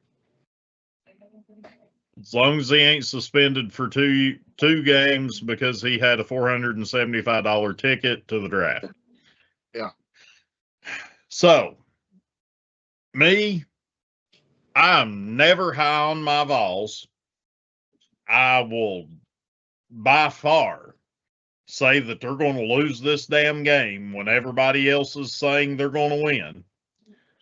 I have them sitting at 10-2. What? I have them at 10-2. I took them at their ceiling. I love what I'm seeing from them. Yeah, I'm usually Debbie Downer. I have them losing to Texas in week 4. I have them losing to A&M on the road in week 11. I think we take Alabama, and I think we take LSU. Boy, before you said that, I was sitting there thinking you was going to say 8-4. 10-2. I figured, knowing how you are when it comes to them, I figured you was going to say 8-4. That's what I had in mind. But, we were sitting there talking about what Derek Owens has done for this team, and just a small preview. Talking about Deshaun Bishop, up 13 pounds in muscle mass. You got 2 that is up 19.5 pounds of muscle mass. And one of them is the true freshman, Fajon Brandon. So, just in his short time over the summer with Derek Owens, he has put on 19.5 pounds of pure muscle. And another one is Kamari Blair. Kamari Blair is also up 19.5 pounds of nothing but pure muscle. So you sit here and you think about it. These, let's see, there's 2, 4, 6, 8. There's 10 guys on this list that Owens has posted on his Instagram that has went up tremendously in muscle mass. Can you just imagine with one more year what the rest of these guys will be able to do in the weight room and how much bigger, how much stronger they're just going to get? And this defensive side for Jim Knowles, and they keep putting on this weight in pure muscle, and Jim Knowles' defense, you're right. I mean, year 2 is going to be the year for that Tennessee defense, but just starting now, I mean, your skill players, your defensive players, your offensive line, they've put on so much muscle that's going to help him in the long run. You're going from, thighs that are this big around to this big around in 4 or 5 months. And we saw the way Deshaun Bishop run the football last year, and now he's put on 13 pounds of muscle. He's just going to be so hard to bring down. All right, Gibby, give us your thoughts on the other UT. I hate this record as well, but I have them sitting at 11-1. I have them in Georgia. I'll go ahead and say I have them in Georgia in the SEC championship. I have them losing to Ohio State. I was a little iffy on that one because it's at Texas. Steven, he's probably looking at that game. He's probably got that game circled now. Same game day will be there. The other iffy one was the Texas, Oklahoma. But it's year 2 for Arch Manning. So he's got a lot to prove. A lot's going to be on his shoulders. So hopefully he can ball out. But I got him sitting at 11-1 and losing the SEC championship to Georgia. Yeah, Texas, they're going to be that team that, it's going to be hard to beat. I've got them sitting here finishing at 10-2 with losses to, I've got them getting beat in Death Valley because that game's going to be a night game. We already know because that's going to be 2 of the highly ranked teams in the nation. That game will be played under the lights in Death Valley, and we know how LSU plays when the lights are on.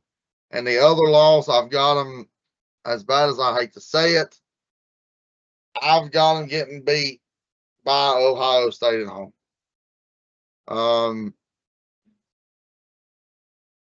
It'll be interesting to see how much maturity level that Arch just went through over the off season.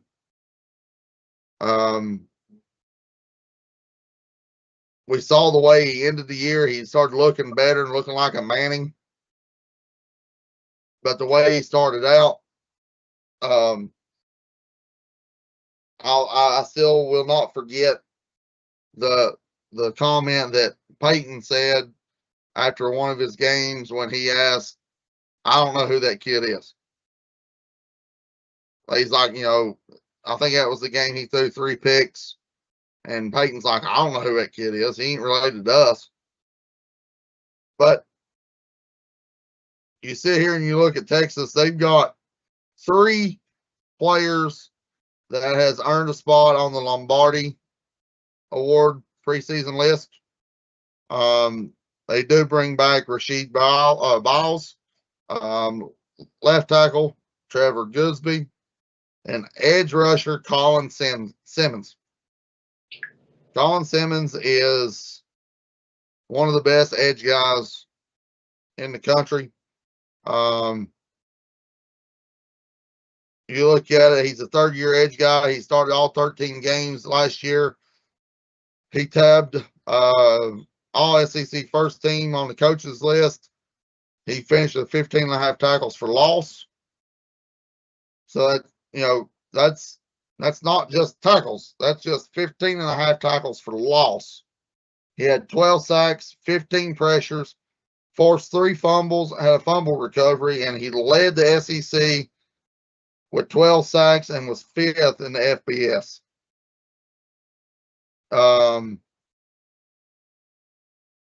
Then you got the linebacker, Biles.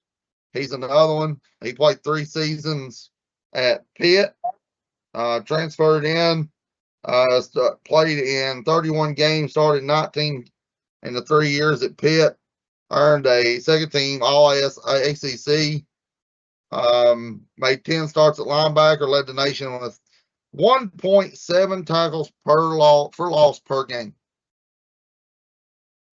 His total of 17 tackles for loss, tied for the 8th most in FBS last year. So, as good as Sarkisian's defense was last year, he has just added to it with Biles. Mm-hmm. One of the best defensive players that played in the ACC last year has now went to Texas and just made this Texas team so much better on the defensive side of the ball. We know what Sarkisian can do coaching wise. Very smart. Gibby brought it up earlier. Assistant coach university for Saban. So we know what the former Saban assistant coaches are capable of. I do have them playing Georgia in the SEC championship game. And I have no idea who will win that game. That'll be for a later show. Yeah. French, I'm right there with you. I also have them losing to LSU. I have them losing to Ohio State. I do think that they play against Georgia in the championship game, and they make the playoffs. They make a run. Yeah, I mean, you guys said it. I can't add much more. I think Arch takes another step forward. One of the things I wanted to add, you actually seen him start taking off, running the ball a little bit there and towards the back end of last year that really helped him. It opened his game up. I'm a fan of Coleman, Wingo, those wide receivers out of Texas. He's got the weapons. He's got the people around him. It is Arch's team to lead to this destination. I think year 3 is going to be a progressive year. And for me, I do think we see Arch 4 years in college. I think he needs that in his development. You've seen it out of Peyton. You've seen it out of Eli. They 4-year guys. I do think that that's something that I think it's the Manning way. You stay in college, you make your term. But next, let's go to the 12th man. We got 2 teams left. We got A&M. We got Vanderbilt. Real quick, I have A&M being good, but not that damn good. I have them at 8-4. I have them losing to LSU, Alabama, Oklahoma, and Texas. The back end of the season, you have Tennessee, Oklahoma, Texas. I really hate that Tennessee is that first game of that 3-game stretch, because I feel like if they was anywhere else in that one, we may have a shot. I am not a fan of, Marcel Reed, the quarterback out of Texas A&M. Just not a fan of him. I don't think he is as good as what some may think. I do like A&M's head coach. That one kind of hits a little home to French there, but A&M is back in the saddle of being baby brother to Texas, to Oklahoma. I mean, we do have the SEC West, Big 12 East, or whatever you want to call it. but I think that they're a good 8-4 team. Last year they was able to get there because of the schedule, and this year their schedule is quite a bit tougher, and I think it shows that with Texas A&M. Yeah, Elko, he's kind of a defensive mind. I think some of his stats was that they were first in sacks per game. They were 19th in defensive passing and 40th in rushing. So, got to have a little better of a rushing defense. They were 18th in offense. So, but I've got them sitting at 8-4 as well. Same losses: Alabama, Oklahoma, A&M, LSU.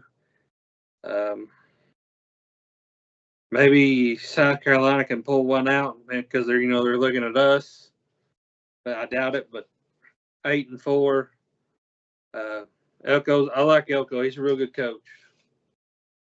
Tough and grit.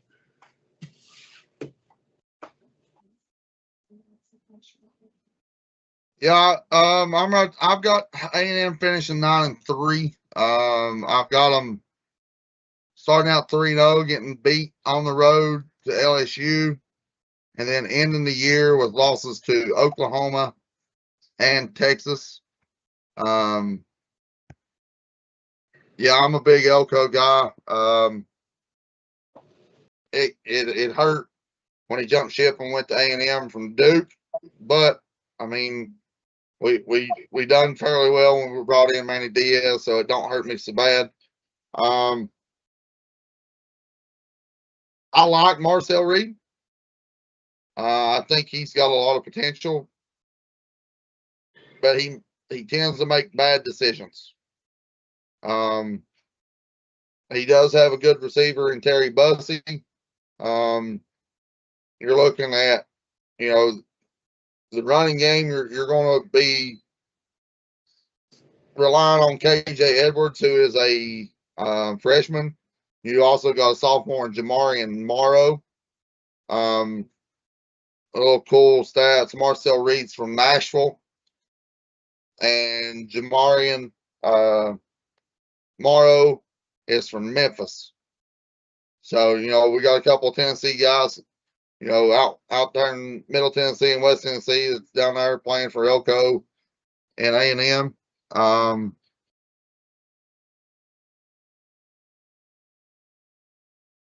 We always know that when it comes to A&M, that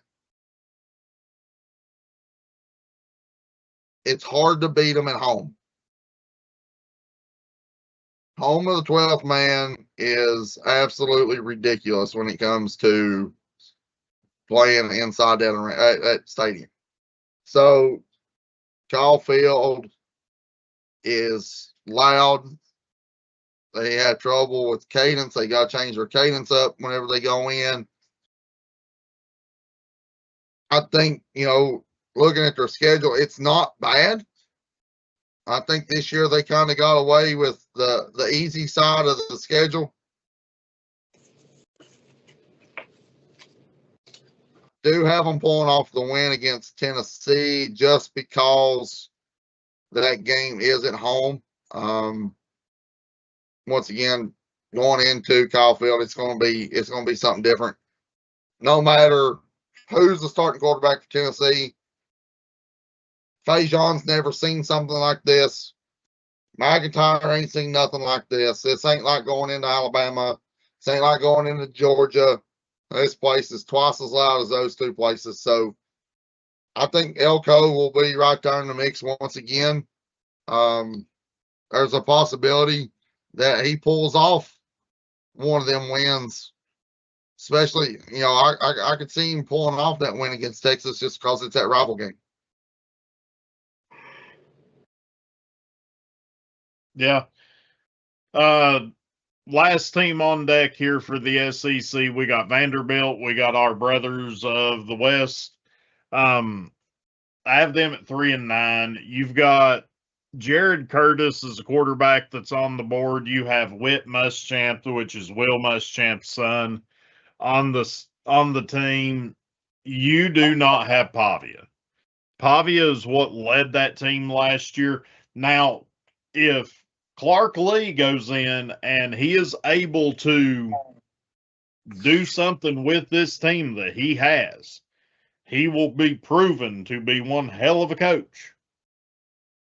I mean, we've seen it before. We have seen a couple of coaches hook up with the quarterback, make a little bit of noise there at Vanderbilt, but it's been few and far between.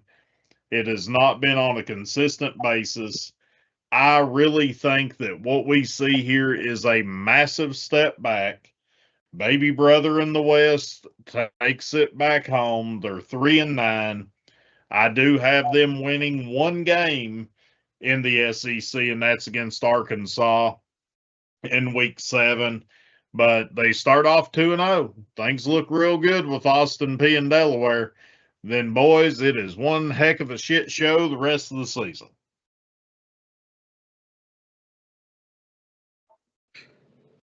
I've got them slightly just a little better. I've got them sitting at 5-7. I think it's another Kevin Sumlin and Manziel situation where Manziel leaves, Kevin Sumlin disappears. But nationally, I think they were 6th in points last year, 7th in yards per game, mostly because of Pavia. So we'll see how Lee gets his team running. Can he have the same success he had last year? I've got him picking up some wins against Arkansas, Kentucky, and I actually have them win against NC State. I was a little iffy on that one because NC State, they showed signs last year and they were scrappy, so I like scrappy football. But 5-7 for Vandy Dandy.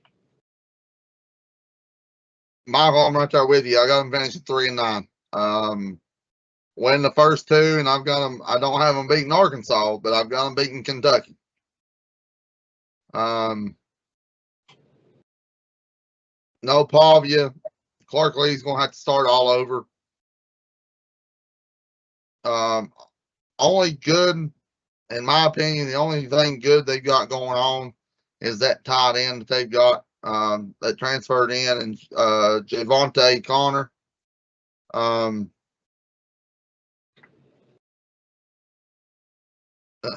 They're saying that Vanderbilt fans, when he's compared to the game, is to Waffle House. Just like the restaurant, he's open 24/7. So they do have a little good, good looking tight end. But the big question is, can they throw it to him? Are they going to have enough time to throw it to him? Because their schedule is a gauntlet as well. I mean, they got Auburn, Georgia, Ole Miss, Arkansas. We know that how hard-nosed they play. Mississippi State, Alabama. They go to the Swamp, and then they come. Then Tennessee goes into Vandy. So their schedule is not easy. No. So I don't think they'll have the success that they had this past year. So Vanderbilt's back to being Vanderbilt once again. Bottom of the barrel, the SEC. Clark Lee might have found a diamond in the rough, or it might be next year, and he might be able to get him another transfer in, and it might be one of those every other year deals for this Vanderbilt team. I know they've done a lot of stadium upgrades.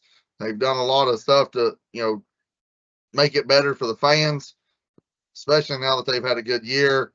Clark Lee's trying to turn the program and keep the program back up where it needs to be, but with their schedule the way it is, I don't see them having a very good year, and they're going to finish 3-9, and Vandy will not hear much out of the Commodores.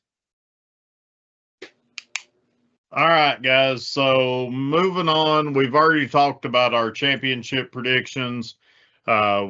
we said that we all agree that it's Georgia, Texas. What is a couple of hot takes that you have on this season? Go ahead, Frenchie. I'll let you start. So hot takes on this season is just going to be like last year. The way the schedule is lined up with some of these teams, they're going to cost each team a chance to make the college playoff. What we would say, hey, there needs to be probably four teams out of the SEC that goes to the college playoff because there's a chance that they could run the table. The SEC is going to have to figure something out. I know you got to play all of these conference games, but when it comes to scheduling, don't screw yourself over when it comes to college playoff. Another hot take is, and I made the comment earlier, I'm not I pull for Tennessee, but I'm not diehard like you guys. But how do you take Georgia and Florida out of Tennessee's schedule? I mean, that's like taking Alabama out of the schedule. Yeah. You know, Georgia, okay, but every year, for how many years, it's Florida weekend, Alabama weekend as the two big weekends for Tennessee fans. And Florida needed to be the damn opener for the SEC for both teams. Yep, 100%. I'm going to throw you a little curveball right here. SEC will be getting out of the NCAA here for too long. You'll probably be even seeing, maybe just a Power 5 conference top deal where you're going to have like Michigan, Ohio State, Tennessee, the NIL has really taken over football. But that's my big hot take is you're going to see the SEC pull away from the NCAA here for too long. And I don't see that many SEC teams in the playoffs just because that 9-game grueling schedule now. So I look for Big 10 and Big 12 to step up and have more teams in there. Well, and Notre Dame getting their bid that they get. That one right there takes away from a Big 10 team, a SEC team that's probably on paper a lot more deserving than a Notre Dame team that beats the bottom feeders of the ACC and has a relatively decent schedule outside of that. But we'll get to that in a couple of weeks. I know that's going to be a really hot topic. My hot take is Alabama doesn't make playoffs. That's going to be one of mine. As we know, I have LSU ahead of Ole Miss on the overall schedule. And I think DeBoer goes on the hot seat after this year. Not really a hot take, but that's what I got. I really feel like that with this SEC conference, we've said it for years that the SEC beats each other up. And they do. But I also think that the SEC is not just doing that, but the level of talent is getting more of a plateau. Georgia, I think, does come down a little bit. Alabama's came down a little bit. Tennessee's coming up. My fear with the SEC is that we're all going to get at least 6 to 8 teams that at some point is a cookie cutter average, like nobody's really any better than any other team. You're not going to have a standout program. like we've seen with the Alabama, I do think that Georgia does hold that. But I think we have a lot more even playing field in the SEC than what we have been used to. And that's what's kind of prevailed the Big Ten stepping up. The SEC, there is a lot of mouths to feed and a lot of talent to go around. But just kind of some food of thoughts there. All right, moving on to Guess the Player. This is the final segment that I have. I'll give you time to give your closing thoughts on the SEC, but Guess the Player round. This guy was born in 1977. He is 49 years old. He played, trying to look here, from 1999 to 2007 in the NFL. He was the 1998 Player of the Year, Male Athlete of the Year in 99, first team All-SEC in 98, second team All-SEC in 97, and in 1997 he was the NCAA passing yard leader. He was took as the first overall pick in his selective draft in 1999. His NFL stats, he was 1,714 passing attempts with 1,025 completions, completing 60% of his passes, 64 touchdowns, 67 interceptions, and just a little over 11,000 yards. He is in the College Football Hall of Fame. I hit a button that I shouldn't have, so let me get back here. He was being recruited by Mike Leach in this time frame. He was actually one of the first players to really go out and start the air raid offense. Trying to look some rant. He was inducted in 2024 in the College Football Hall of Fame. His last team in the NFL was the Jaguars.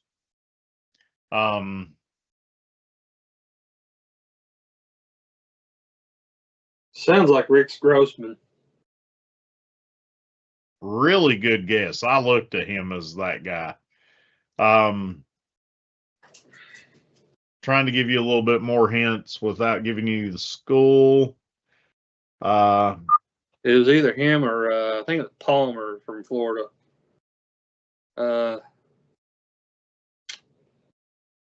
Ain't Palmer. No. Not Palmer. So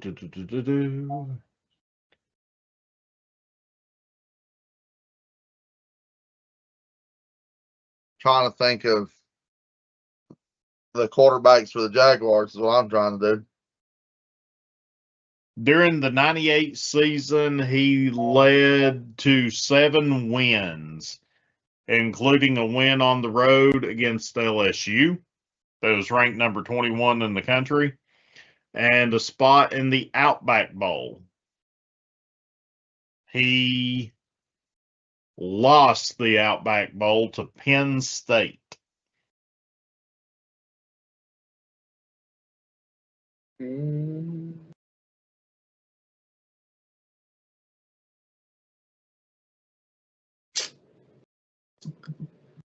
No, I don't know.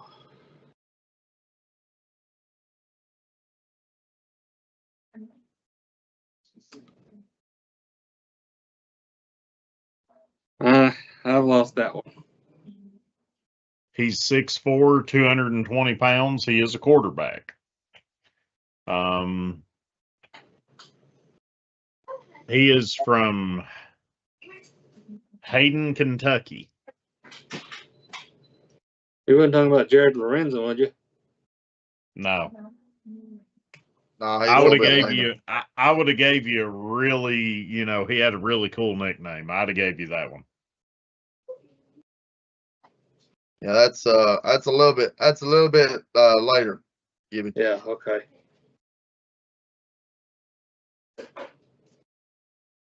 He did go to Kentucky. He wore number 2.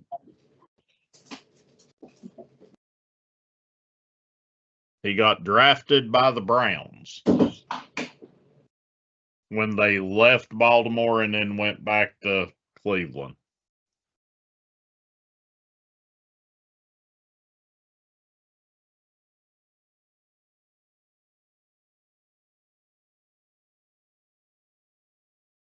His initials is TC.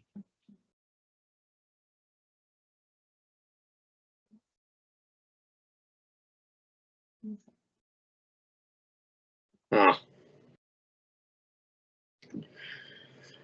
Oh yeah. His last name is a piece of furniture in your living room. Oh, duh. Oh, Couch. Tim Yeah. Couch. Yeah. I remember him now for the QB for the Browns. Yep. He was with the Browns, then Green Bay, and then the Jaguars. Because he was that 99 game with him and they threw the bunch of bottles on the Patriots. I think so. That was one of the controversial night games. Yeah. Yeah. I went with somebody this week that had a really solid college career and went to a really bad team in the Cleveland Browns and did not pan out in the NFL. Because, Couch coming out, he had a lot of hype around him, thought that he was going to do good and just never panned out for anybody. So, all right. Do you have any thoughts as we head out tonight? Go Balls. All right, it's good to have you, Gibby. I think y'all appreciate y'all having me. Yeah. It's better We'll better than me and Michael last night, that's for sure. All right. Storm Jet. Well, guys, that is Sounds Like Six, presented by Depot Street Sports. I'm your host, Bunny, joined by Gibby and French. We will see you next week when we do the Big 12. Big 10. Big 10.